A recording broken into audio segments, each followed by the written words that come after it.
Il y a 3 ans, j'ai été famille d'accueil d'un futur chien d'assistance et ça a été une aventure incroyablement riche d'enseignements. Quand j'ai décidé d'aborder le sujet du handicap sur le podcast ce mois-ci, je me suis dit que c'était l'occasion de mettre en lumière cette belle association qui est HandiChien. Parentalité et adolescence. Parentalité et adolescence. Bonjour et bienvenue sur Parentalité et Adolescence, le podcast qui vous donne des outils et des clés dont vous avez besoin grâce à des interviews d'experts sur divers sujets autour de l'adolescence. L'adolescence n'est pas obligée d'être synonyme de chaos, alors soyez joie, il y a des solutions. Avant de commencer, si vous n'êtes pas abonné à la chaîne YouTube, n'hésitez pas à le faire dès maintenant pour ne pas manquer les prochains épisodes. L'association HandiChien éduque et remet gratuitement des chiens d'assistance à des personnes en situation de handicap et ou de vulnérabilité. Je vous propose une interview de Bérangère Girard, qui est déléguée HandiChien et également maman de 2 ados. Elle va nous parler de l'association et de son expérience au sein de cette dernière, ainsi que du rôle d'un chien d'assistance à la réussite scolaire. J'espère que cet épisode vous plaira. Bonjour Bérangère! Bonjour Sarah. Alors pour commencer, pourriez-vous vous présenter s'il vous plaît? Alors, je m'appelle Bérangère Girard, je suis enseignante dans un lycée professionnel depuis une vingtaine d'années. J'interviens auprès de différentes formations, du bac pro et du CAPA, en lycée agricole.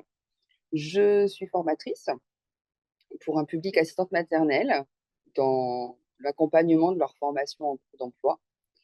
Je suis maman de 2 adolescentes de 17 et 15 ans et je suis pour ce qui est de mon activité temps libre bénévolat, engagée auprès de l'association HandiChien depuis une dizaine d'années. Super, comme ça on va pouvoir en parler aujourd'hui.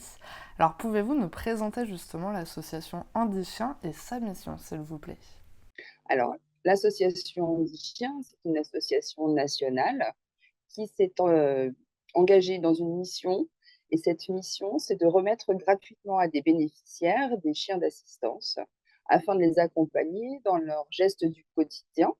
Et puis, donc sur le plan technique, et puis aussi les accompagner sur le développement du lien social et de l'intégration pour améliorer le vivre ensemble, on va dire, personnes valides avec des guillemets et personnes handicapées avec des guillemets aussi. D'accord. Alors justement, en quoi consiste le rôle d'un chien d'assistance et pour quel type de handicap? Et surtout, est-ce qu'on pourrait avoir la différence entre les chiens d'assistance et les chiens d'aveugle? Donc, il y a 2 grandes écoles en France de chiens d'assistance qui sont reconnues d'utilité publique, l'école des chiens guides et l'école des chiens d'assistance anti-chiens. L'école des chiens guides va accompagner des personnes qui ont un handicap visuel, qui ont un problème de cécité et donc qui vont avoir un rôle d'accompagnant sur les trajets principalement de la personne handicapée. Et bien sûr, le lien social, etc., joue aussi son rôle. Mais on est vraiment sur du handicap sensoriel visuel. Pour ce qui est des chiens d'assistance handi-chien, on a été au départ, donc il y a un peu plus de 40 ans maintenant, sur l'accompagnement du handicap moteur principalement. Donc des personnes soit qu'on imagine en fauteuil roulant, mais il n'y a pas que ce type de handicap moteur, il y a aussi tous les handicaps invisibles, avec des personnes qui sont pas en fauteuil roulant, mais qui ont besoin d'une assistance technique. Et puis, petit à petit, le champ des possibles des handichiens s'est élargi et au-delà d'accompagner le handicap moteur, on va avoir maintenant 5 catégories de chiens d'assistance. Donc le chien d'assistance pure, on va dire, entre guillemets, technique auprès d'une personne handicapée moteur, en fauteuil principalement, ou en béquine. On va avoir le chien d'éveil, qui lui va plutôt accompagner des enfants, euh, auprès donc d'enfants porteurs d'autisme, porteurs de trisomie 21, avec différents types de pathologies, où en fait ce sont les parents et la famille qui sont référents du chien, et pas l'enfant, mais qui va travailler auprès de l'enfant. On va avoir le chien d'accompagnement social, qui lui va intervenir en structure. Et dans ce champ des possibles, on va avoir les EHPAD, les IME, voilà, toute structure d'accueil où le référent du chien va être un professionnel de santé ou de soins, d'accompagnement. Dans ce champ-là particulier des chiens d'accompagnement social, on y trouve une sous-catégorie qui est le chien d'accompagnement à la réussite scolaire, qui est une particularité qui vient, on va dire, tout juste de se mettre en place sur le territoire français. On y reviendra peut-être après au cours de l'entretien. Et on va avoir aussi donc, les chiens. Alors, je récapitule, le chien d'assistance, le chien d'éveil, le chien d'accompagnement social.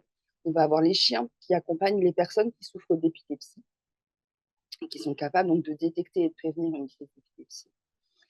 Et puis, le dernier sur la liste, entre guillemets, mais pas des moindres, le chien d'accompagnement judiciaire, dont on parle aussi beaucoup aujourd'hui, qui va accompagner les victimes pour les aider soit à gérer la mise en mots d'un témoignage, soit pour les aider à gérer émotionnellement le fait d'être dans un tribunal, de devoir prendre la parole devant un public. Voilà. Donc, on va dire 5 grandes catégories de chiens.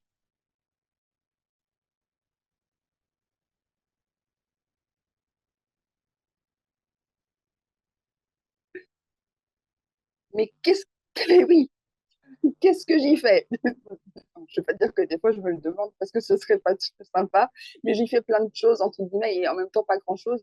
Mais bon, j'ai été famille d'accueil pendant tout un moment. J'ai démarré dans l'association de cette façon-là, où j'ai accueilli un premier chien en formation pendant 16 mois. Euh, et puis ça n'a pas été une franche réussite, ça a été super compliqué. Et puis je me suis dit c'est plus pour moi. En fait, c'était pas du tout. Je suis pas faite pour ça. Et voilà, la vie faisant, on avance, on grandit, on évolue, on développe des compétences un peu transversales, et puis on se dit, allez, on y retourne, l'occasion s'est représentée. Donc, je suis redevenue famille d'accueil, et là, ça s'est super bien passé. Euh, et de cette réussite-là, en fait, j'ai eu envie d'un peu plus, et donc j'ai suivi la formation pour être déléguée. Donc, déléguée, c'est la personne qui va encadrer les familles d'accueil, puisque sur le territoire où j'étais, il n'y avait pas ce qu'on appelle de délégation. Et pour pouvoir faire vivre l'association, c'est l'engagement bénévole aussi des délégations au complet, c'est-à-dire famille d'accueil et délégués, qui va pouvoir permettre de faire grandir en fait et le réseau et le nombre de chiens remis aussi. Hmm. Oui, parce que pour expliquer aux gens qui ne connaissent pas le C'est fonctionnement, ça. le chien, avant d'être remis, il est passé d'abord dans les mains d'une famille d'accueil, donc il va l'éduquer pendant de ses 2 mois à 18 mois, et ensuite pendant 6 mois, il va dans un centre avec des éducateurs pour finir sa formation, et ensuite il est remis du coup à sa famille définitive, on va dire ça comme ça. C'est ça, tout à fait. Donc en fait, il est en élevage pendant 2 mois et les 16 mois qu'il passe en famille d'accueil, les familles d'accueil sont bénévoles et puis sont encadrées puisque toutes les semaines ou tous les 15 jours, elles ont un cours d'éducation canine, enfin en dit chien, et elles sont encadrées par des délégués. Donc aujourd'hui, je suis donc déléguée pour le cinquième groupe et je suis aussi redevenue famille d'accueil parce que c'était aussi un souhait de pouvoir éduquer à nouveau un chiot. Donc je suis famille d'accueil et déléguée. Et en plus, voilà, c'est pas une surcharge du tout, mais je suis aussi bénéficiaire, puisque travaillant dans un lycée professionnel, on a travaillé avec Andy Chien en 2020 pour créer justement cette nouvelle orientation de chiens vers la réussite scolaire et l'intégration des chiens d'assistance en milieu scolaire. C'est super, justement. Est-ce que vous pouvez nous expliquer en quoi consiste le rôle d'un chien d'assistance à la réussite scolaire?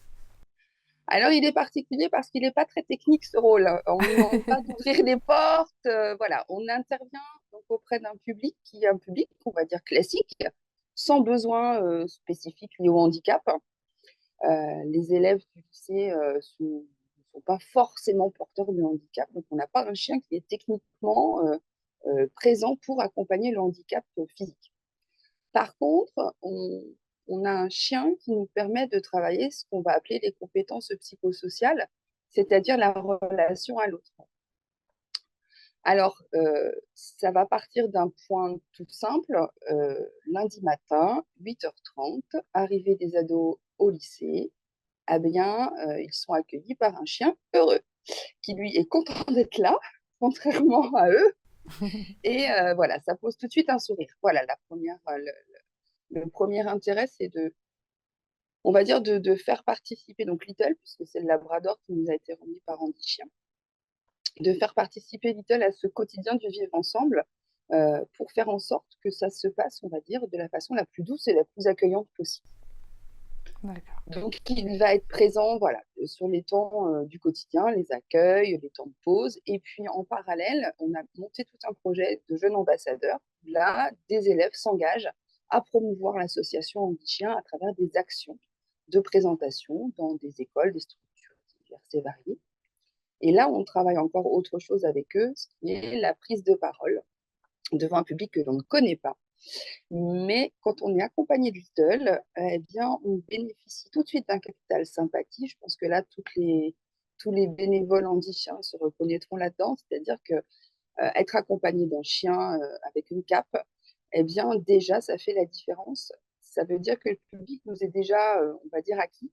Et pour des jeunes qui ont une difficulté à prendre la parole en public, eh bien, c'est un bonus qui n'est pas du tout négligeable, puisqu'on les écoute.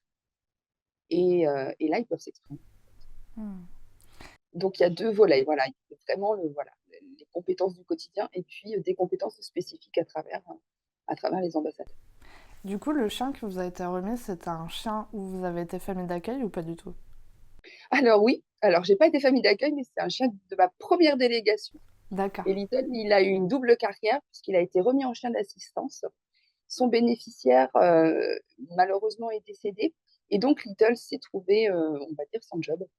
Hmm. On m'a appelée pour savoir si je souhaitais adopter Little et heu et je me suis dit que là, c'était l'occasion de proposer peut-être autre chose. Donc D'accord. je connaissais bien Little, je connaissais son tempérament, qui est un tempérament très placide, très sécurisant, très posé, en même temps un labrador joueur, dans l'interaction, proche de l'humain. Donc il avait toutes les qualités et puis, on va dire en 2 coups de téléphone, en l'espace de 15 minutes et bien, les choses étaient lancées. C'est-à-dire que Andy Chien d'un côté, avec Florian Auffray et puis ma direction de l'autre côté et puis tout le monde m'a dit: «Bah, on y va, pourquoi pas?» Et Oui, puis parce voilà, que ce qui est intéressant aussi d'expliquer, c'est que le chien qui est remis appartient toujours à Andy Chien toujours, tout à et fait. l'association surveille toujours que le chien va bien.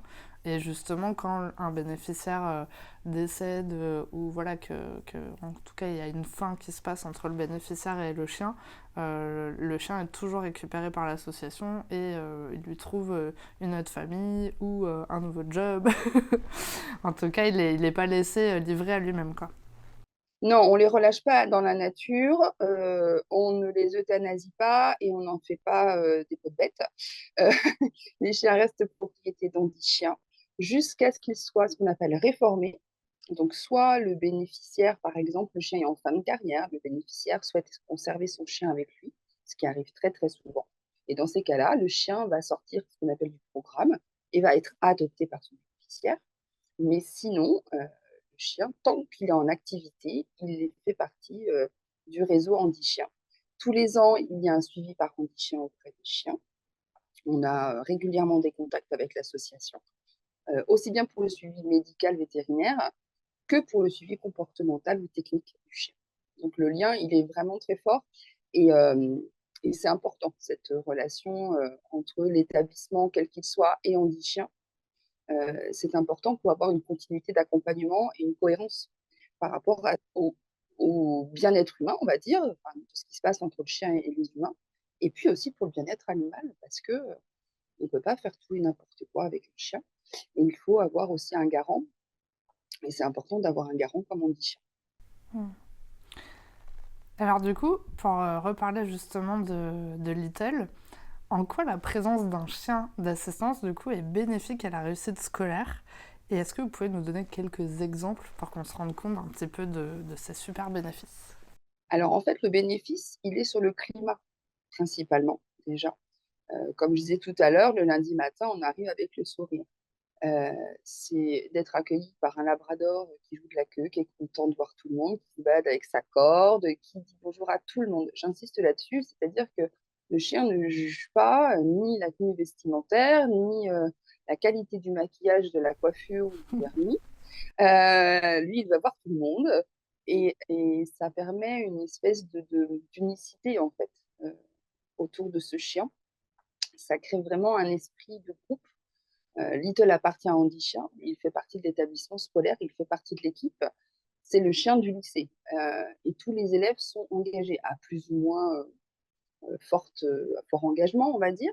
Mais en tout cas, tout le monde reconnaît Little comme étant légitime Hmm. dans sa, dans sa place. Et puis, donc, il y a aussi, je parlais de compétences psychosociales, par exemple, on a des jeunes qui ont du mal à gérer leur émotionnel. Et là, Little va avoir un intérêt majeur, ne serait-ce que dans le fait de demander si on peut caresser Little. Et gérer la frustration, on sait que c'est une problématique aujourd'hui dans l'éducation des jeunes en général, des moins jeunes aussi. Euh, mais la gestion de la frustration, c'est quelque chose qu'on peut aussi apprendre et aborder avec Little.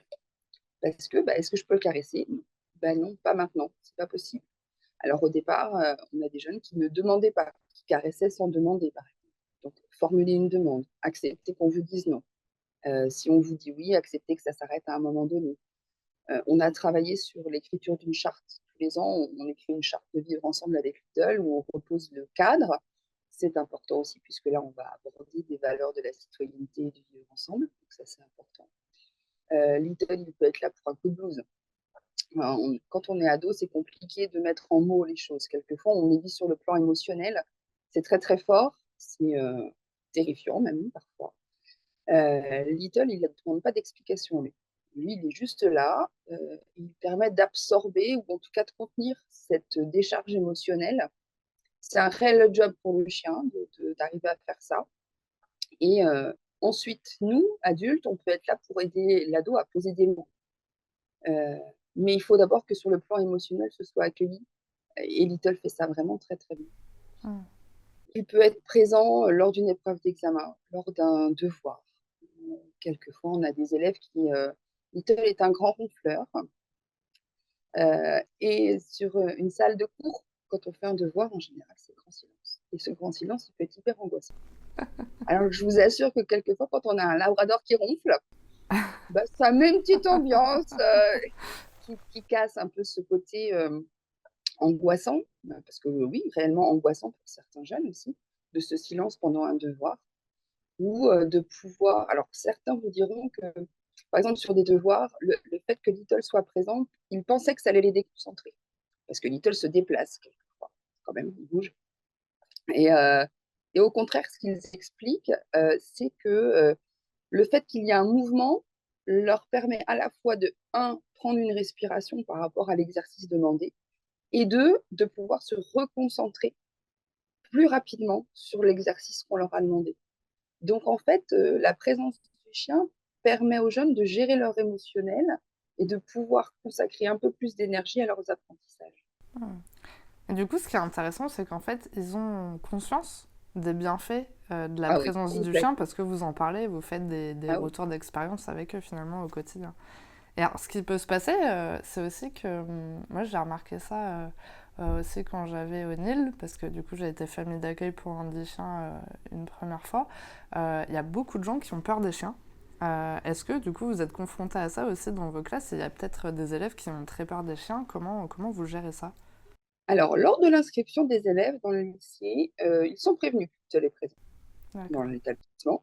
Donc, c'est un point de départ et Little fait partie de l'équipe, donc il n'y aura pas de négociation par rapport à ça.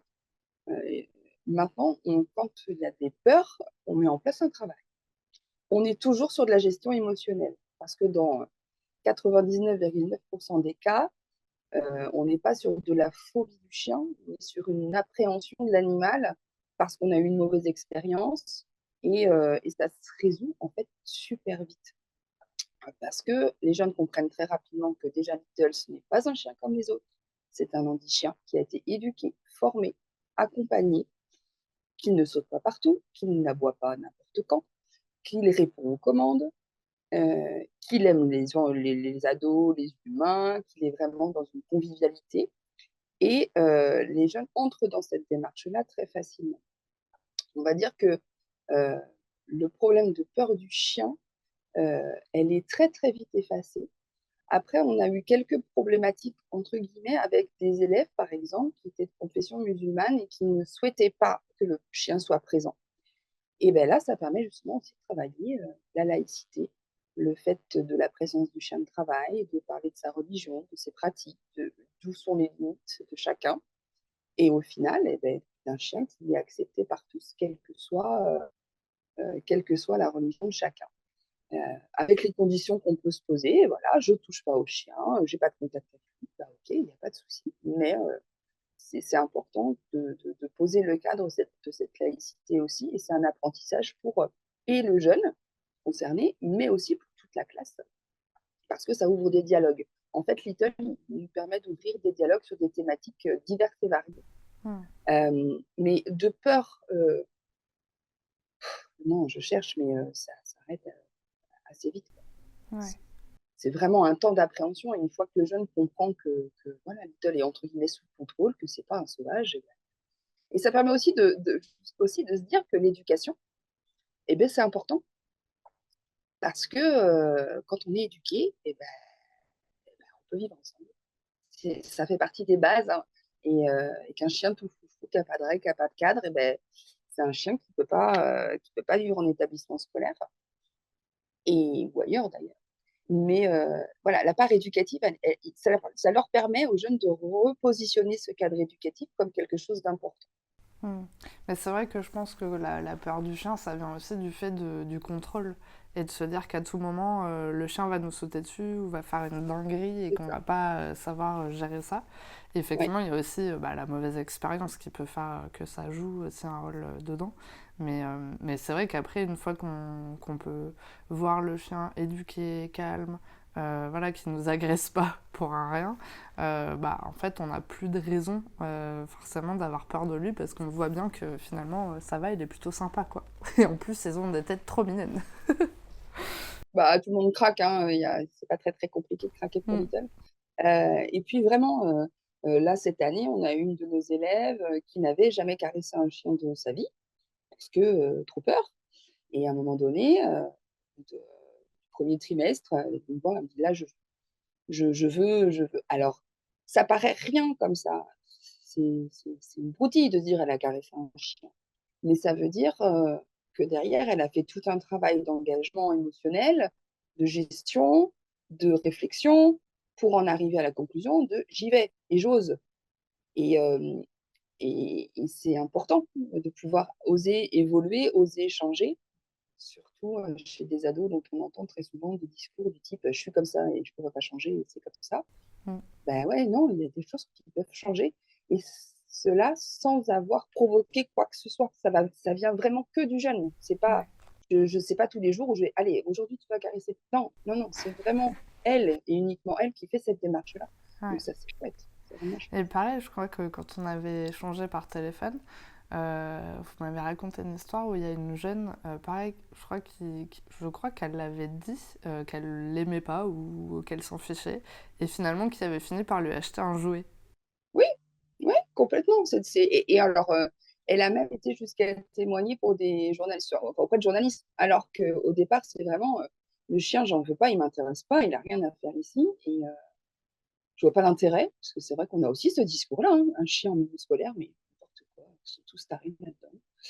Heu, mais au final, elle y trouve un intérêt, parce qu'offrir un jouet au chien, indirectement, c'est aussi rentrer en relation avec, les adultes référents du chien, heu, ni plus ni moins, et donc c'est faire un pas, vers nous, et de mettre un peu de côté le côté révolté et désengagé pour évoluer vers autre chose. Et Little, c'est vraiment, un tremplin possible, qui est accessible pour eux sans se poser de questions, parce qu'on offre un jouet à Little, forcément derrière, on n'est pas en train de se dire: «Oh là là, mon Dieu, c'est super, c'est» non, c'est chouette, c'est bien, merci, tu es content. Voilà, on n'en rajoute pas, on surjoue pas les choses. On les vit naturellement, le plus naturellement possible. Mais oui, ça va vers le vivre ensemble qui est vraiment super intéressant. Et donc il y a une façon d'aider l'association qui peut peut-être intéresser nos auditeurs, c'est de devenir famille d'accueil pendant Mais 18 oui. mois. Est-ce que vous pouvez nous expliquer du coup la mission d'une famille d'accueil, s'il vous plaît? Alors, la mission d'une famille d'accueil, elle est hyper importante parce que c'est le moment où le chiot va sortir de son élevage avant d'intégrer le centre. Donc c'est 16 mois où, on va demander à la famille d'accueil de prendre en charge ce chiot et de lui apprendre, en y retourne, hein, au le vivre ensemble. Les règles de politesse, le les codes sociaux avec les autres chiens, avec les humains, ce qu'on attend de lui, ne pas sauter, ne pas mordiller, ne pas détruire, revenir quand on l'appelle, être à l'écoute de l'humain, être, dans une démarche d'interaction forte. Donc on demande aux familles d'accueil ce quotidien-là et puis on leur demande aussi de faire découvrir aux chiots des environnements dans lesquels il sera mis plus tard, donc les gares, les centres-villes, les parkings, les supermarchés, les coiffeurs, voilà. En fait, de passer énormément de temps avec, ce chien pour lui donner toutes les clés nécessaires, un petit peu comme à l'école maternelle, avant de passer à l'apprentissage de la lecture, au centre. Voilà, lui donner toutes les clés nécessaires pour devenir un chien épanoui dans son engagement de futur handi-chien. Donc c'est du temps, c'est de l'énergie, c'est 16 mois qui sont intenses, qui nous remettent en question, qui remettent en question notre relation aux autres, qui remettent en question notre relation à l'éducation, notre relation à la notion de bienveillance, notre relation au cadre. Enfin voilà, c'est beaucoup de choses qui sont travaillées, donc c'est émotionnellement, très engageant, techniquement aussi. Et puis, c'est la rentrée après au centre, on se sépare du chien. Et tout cet engagement-là, d'un seul coup, clac, heu, on le passe en relais auprès des éducateurs. Et là aussi, c'est quelque chose, c'est un moment qui est très fort, cette séparation, mais nécessaire, avant de retrouver le chien lors de sa remise. Et là, c'est encore une claque émotionnelle puisque notre chien, entre guillemets, «a grandi», a évolué et va vers un avenir d'accompagnement qui va, permettre à une, plusieurs personnes, bah, de vivre, de façon adoucie leur quotidien. Hmm. Donc cet engagement-là, il est vraiment complexe, hein. On le réfléchit bien parce que c'est 16 mois, c'est pas, 3 mois et j'arrête. C'est pas je prends le chiot pendant un mois, il est mignon, et puis j'en ai marre qu'il fasse pipi, partout, donc je le redonne à l'association parce que voilà, c'est un engagement qui est fort. Les délégations qui donc une délégation, c'est un groupe de familles d'accueil, hein, qui se forment, ont des liens qui sont aussi très forts parce qu'on partage ensemble, parce que les chiots font des rotations, passent d'une famille d'accueil à une autre, hein, pour apprendre justement à changer de décor, on va dire. Heu et on vit quelque chose qui est, une aventure. Enfin voilà, moi j'aime appeler ça une aventure parce qu'on ne sait pas ce qui va nous arriver, mais on sait que ça va arriver et on essaye de faire en sorte que ce soit le plus de positif possible et puis à chaque fois qu'il y a un problème voilà, une question, on est accompagné par Handy Chien et on essaye de trouver des solutions à tout. Il y a toujours une solution.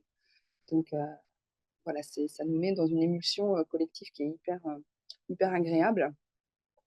Tous les ans, par exemple, on organise un petit rassemblement sur les 5 promotions qui ont été accompagnées, que j'ai accompagnées et c'est chouette de voir que des personnes qui se seraient jamais rencontrées, bah, partagent aussi, ce moment-là de vécu et on arrive à avoir de jolies amitiés, qui se mettent, en place et voilà, c'est ça le but d'Andy Chien aussi, c'est de créer du lien. Hmm. Et moi, je me demandais du coup si ça pouvait être une bonne idée quand on a des ados, un ado ou plusieurs, qui ont très envie d'avoir un chien. Et on se dit, bah, coup double, en fait, on va faire une bonne action. Donc oui, on va avoir un chien, mais c'est pas définitif. Et en même temps, on va faire une bonne action. Est-ce que c'est quelque chose qui peut bien fonctionner ou à l'adolescence, c'est peut-être pas la meilleure idée? Alors ça va vraiment dépendre, de l'ado et de son contexte familial. On ne peut pas généraliser les choses comme je ne peux pas dire n'importe quelle famille peut être famille d'accueil. Ça dépend d'un contexte. Donc les conditions restent les mêmes, que ce soit un ado ou un adulte. Il est s Enfin, il est évident qu'un ado, sur le plan émotionnel, risque d'avoir quelquefois des difficultés à gérer ses propres émotions. Et dans l'accompagnement du chiot, il est important que le référent du chien gère son émotionnel. Si, heu, si je sais pas moi, mon chiot tombe dans un fossé de 3 mètres de profondeur et que j'ai pas le sang-froid pour gérer la situation, mon chiot va être en panique, mais moi je vais en rajouter encore plus. Euh, Bah, il faut que l'ado, il arrive à gérer cette situation de façon la plus sereine et la plus calme possible en analysant rapidement les choses. Alors, soit il est capable de le faire tout de suite, et dans ces cas-là, bah, pourquoi pas. Soit il est en construction et ça peut l'aider à construire sa gestion émotionnelle, et pourquoi pas. Vraiment, je pense qu'il n'y a pas de règle en soi. Ça dépend vraiment du degré, on va dire, d'avancée émotionnelle de l'ado, et de savoir là où il en est. Je dirais qu'avec un ado, il y a aussi quelquefois un zapping des centres d'intérêt. Donc là, c'est 16 mois. 16 mois, c'est long. Il s'en passe des choses en 16 mois chez un ado. Euh, Si je prends l'exemple de ma fille qui aurait aimé être famille d'accueil, là, elle se rend compte que c'est pas possible en fait. Pas aujourd'hui parce que sortir le week-end, ça veut dire qu'est-ce que je fais du chien. Euh, Ça veut dire enfin, les vacances d'été, ensuite une orientation post-bac, et ben, où est-ce que je vais être, comment je vais faire, etc. Donc il y a des périodes de vie des ados où c'est pas les plus favorables. En fait, il faut aussi qu'ils apprennent à se concentrer sur eux-mêmes avant de pouvoir accompagner une autre personne. Et puis après, il y a des jeunes qui peuvent très bien s'engager parce que eux, ils sont peut-être plus dans une stabilité de formation. Je pense à des jeunes en apprentissage, voilà, qui sont construits déjà dans leur projet et qui émotionnellement sont plus aptes peut-être à gérer. Mais vraiment, il n'y a pas de règle, au même titre qu'il y a des adultes. Enfin voilà, je ne veux pas stigmatiser les ados parce que ils sont en construction, c'est sûr. Mais même quand on sélectionne des familles d'accueil, il y a des familles d'accueil qui sont très très motivées, mais qui émotionnellement, dès que je leur parle lors du premier entretien du fait de se séparer du chien à un moment donné et qu'ils se mettent à pleurer, ok, alors ben non, ça va pas, ça va peut-être pas le faire parce que là vous avez encore pas le chien, vous le connaissez même pas et vous pleurez déjà du fait qu'il va partir. Mm. Bon, ben, sur le plan émotionnel, on se dit ça va être chaud quand même. Ouais. Et vraiment, il faut qu'il y ait voilà, cette froideur, on va dire, cette capacité de gestion qui est hyper importante dans l'accompagnement de nos chiots. Mm. Par contre, la présence d'un chien, enfin, voilà, pour des jeunes qui souhaitent s'engager, on peut très bien avoir, moi, quelquefois, j'ai des élèves qui viennent au courant des chiens, par exemple, parce qu'ils aiment le contact, et puis parce qu'ils sont utiles, entre guillemets. On apprend des choses les uns par rapport aux autres. Je fais quelques courants des chiens dans mon établissement scolaire aussi. Parce que, par exemple, gérer la foule, voilà, gérer un chiot dans un mouvement de foule, l'idéal, c'est de contrôler la foule et le chien. Bon, sur un marché, voilà, on ne peut Ouais. pas le gérer. Et quand je fais intervenir voilà, une trentaine d'élèves, ben, je peux leur dire marchez tous à droite, marchez tous à gauche. C'est très militaire. Mais en fait, ils m'aident parce que enfin, je peux maîtriser ce Ouais. mouvement-là et donc travailler ça avec les chiots de façon sereine. Mm. Donc, c'est une façon de les faire participer et franchement, ils sont top, hein. Ils gèrent très bien les jeunes. C'est sur la durée que ça me questionne plus. Après, il y a plein d'autres engagements auprès des animaux, hein. Dans les SPA, il y a des clubs de jeunes. Euh, il faut aller chercher euh, de façon très très large les interactions avec l'animal. Mais il est certain que ça aide à construire. La difficulté pour Andy Chien, c'est que nous, on construit les chiens et on ne peut pas construire l'ado et le chien en parallèle. Il faut qu'il y ait une avancée. Enfin, il faut qu'il y en ait un qui soit plus construit que l'autre. Après, oui, je pense qu'il peut se passer, c'est que le parent peut être référent et l'ado, du coup, suivre aussi l'aventure sans avoir peut-être C'est ça, toute la tout à fait. responsabilité Tout à de fait. Mm. l'éducation du chien.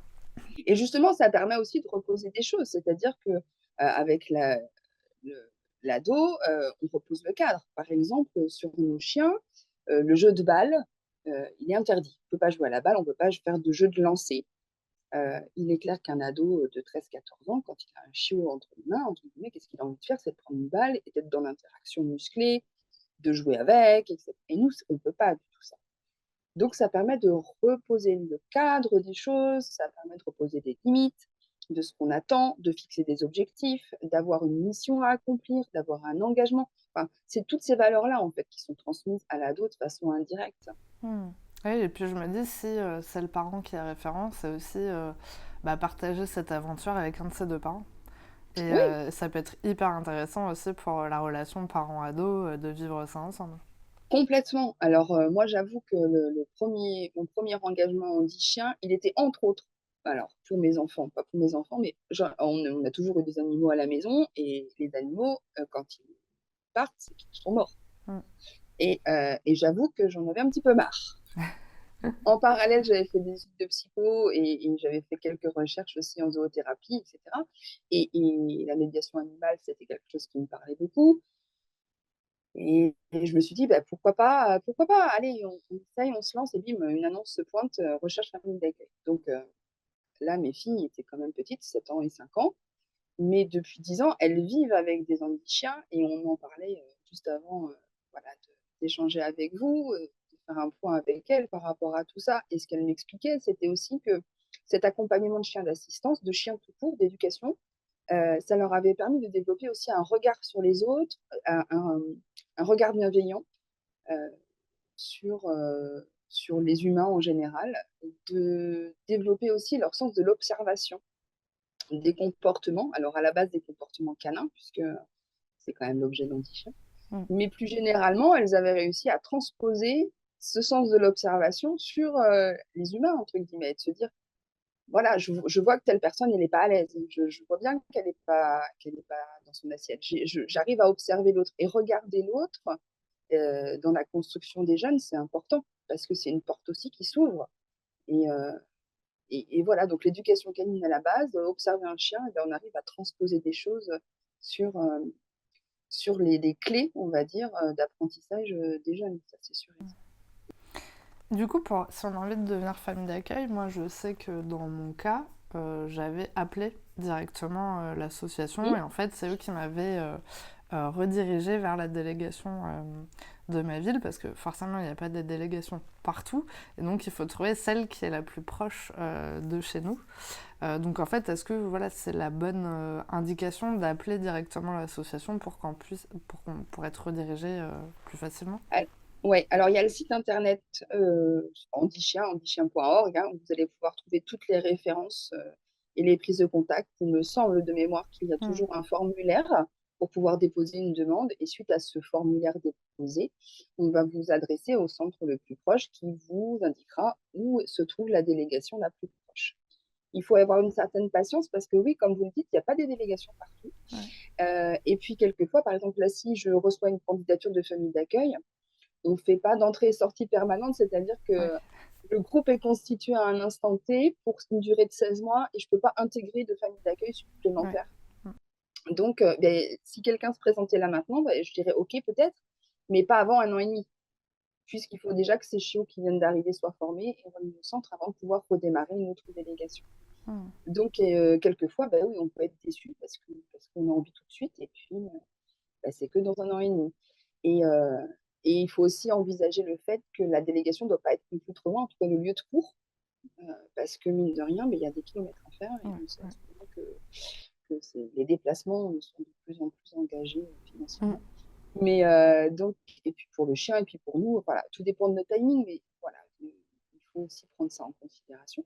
Mais après, ça se voit avec voilà, le ou la déléguée du secteur où vous pouvez, et puis un temps d'échange et on voit si c'est possible, si c'est pas possible, comment c'est possible et comment on peut construire ensemble. Super. Mais c'est la bonne démarche de contacter Ouais. soit le centre social de Paris ou soit les centres plus proches. Mm. Du coup, on arrive à la question pour les auditeurs, justement. Avez-vous un message à transmettre aux personnes qui nous écoutent aujourd'hui? Alors, une question qui est très compliquée parce que qui est très, très large. Je pense que vos auditeurs voilà, viennent pour une thématique autour de l'adolescence et la bienveillance. Donc, moi, je vais rester dans ma thématique du chien, mais le chien en milieu scolaire, par exemple, et je sais et je suis convaincue en tous les cas que les animaux, que ce soit des chiens ou que ce soit des chevaux, des chats ou autres, ont un impact sur notre construction et la construction de notre relation à l'autre. Et que apprendre à les observer, apprendre à les comprendre, avoir une ouverture d'esprit, essayer de rentrer dans leur sphère de communication aussi, et d'être dans l'échange avec eux. C'est ce qui nous enrichit pour être aussi dans l'échange entre nous, entre humains, parce qu'il y a beaucoup de confrontations quelquefois entre les adultes, par exemple, et les ados. On ne se comprend pas, on ne s'observe pas, on ne prend pas le temps. Et la relation à l'animal nous enseigne cette démarche-là aussi, alors pas que, hein, mais aussi, de prendre le temps de s'observer, de prendre le temps de s'écouter, même si quelquefois ça peut ne pas être agréable. Ah bah, c'est pas grave, on s'écoute et puis, il y a des solutions qui peuvent se présenter à chaque fois et que plus on est dans cette écoute, et cette envie d'écouter l'autre, bah, plus on se construit et on aide à construire l'autre. Voilà. Mmh. C'est un très beau Et puis message. au-delà de ça, forcément que si vous souhaitez vous engager, voilà, dans une action bénévole handi-chien, je vous ouvre grand les portes. Ça, Mmh. c'est une autre chose et puis voilà, quoi.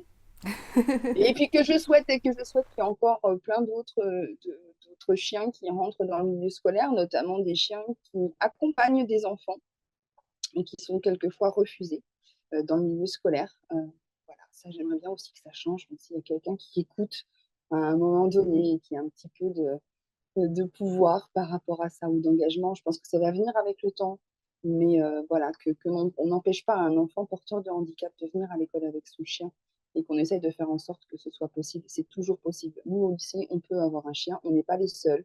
À Alençon, il y a un chien.